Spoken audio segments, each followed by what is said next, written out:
यदि कोई बाहर वृंदावन धाम के बाहर रह रहा है अन्य प्रदेशों में, और उसके हृदय में ये बात है कि हम बहुत समय तक वृंदावन वास तो नहीं कर पाएंगे, ऐसा हम माया से जकड़े हुए हैं, तो हमें जो वृंदावन वासी को लाभ मिलेगा वो हमें कैसे मिलेगा?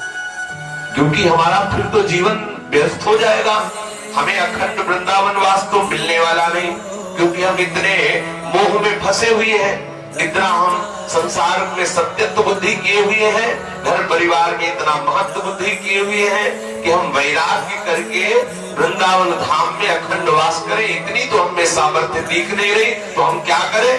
बोले ददत किंचित वृंदावन तनुभृते, जो वृंदावन में शरीरधारी है, जो भी जीव है, यदि वृंदावन में उनकी थोड़ी सी भी सेवा करने को पा जाए, आहा, तो सर्व भगवत विभूतेर भागीसो भवति जगताम तद्भृति परा।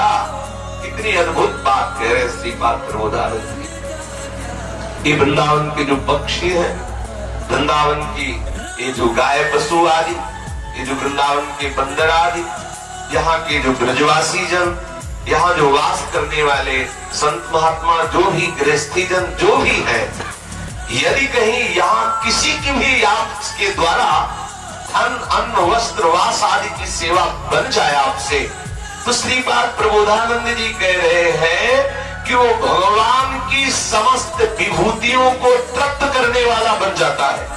इतनी उसमें सामर्थ्य आ जाती है, वो ऐसा महामहिमामय वाला बन जाता है कि जैसे गीता में विभूतियों का वर्णन किया ना, उन विभूतियों को भी आनंद प्रदान करने वाली विभूति वो स्वयं बन जाता है। ऐसा वो महाविभूति स्वरूप हो जाता है जो वृंदावन वासियों की सेवा करता है।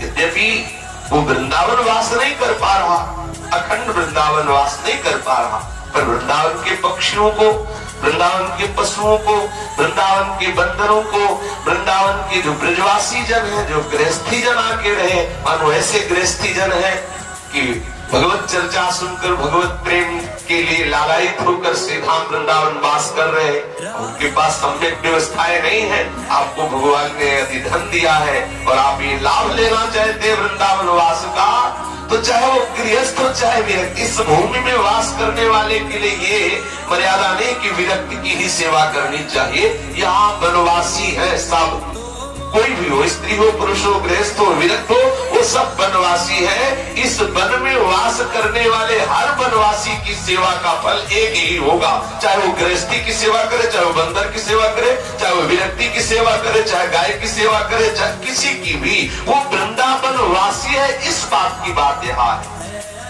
कोई भी हो, अगर उसको आवश्यकता है और आपको भगवान ने दिया है धन आदि, अन्न आदि, वस्त्र आदि, ऐसी सामर्थ्य दी है और आप परम लाभ प्राप्त करना चाहते हैं, तो मोह और लोभ का त्याग करके वृंदावन वासियों के वास की व्यवस्था, भोजन की व्यवस्था, वस्त्र की व्यवस्था, उनको प्यार दो, उनके प्रति अपनापन करो, उनकी सेवा करो, तो जितनी भी विभूतियां भगवान की है वो सब आपसे तृप्त हो जाएंगी और आप महाविभूति स्वरूप हो जाएंगे। महाविभूति स्वरूप अर्थात बिना वृंदावन वास किए भी वृंदावन वास का फल आपको प्राप्त हो जाएगा। कितनी सहज बात है। कांच के बदले में मणि मिल रही है, कांच के बदले।